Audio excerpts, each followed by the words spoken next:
sementara kami melakukan pemadaman. Ya, armada yang dikerahkan? Armada yang dikerahkan sebanyak 25 unit, jadi 14 dari Mako Damkar, 4 unit dari Posko Timur, 4 unit dari Posko Ujung Tanah, 3 unit dari Posko Malengkiri. Kendala saat pemadaman?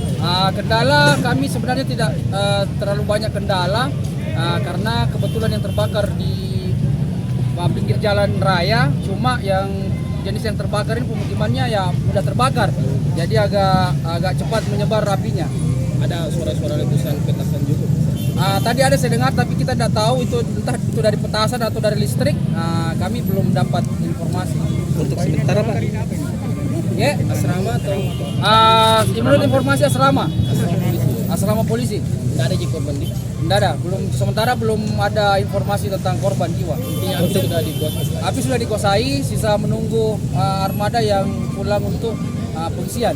Untuk sementara Pak, ini kan data yang didapat ini berawal dari apa? Belum ada informasi. Ini kan pos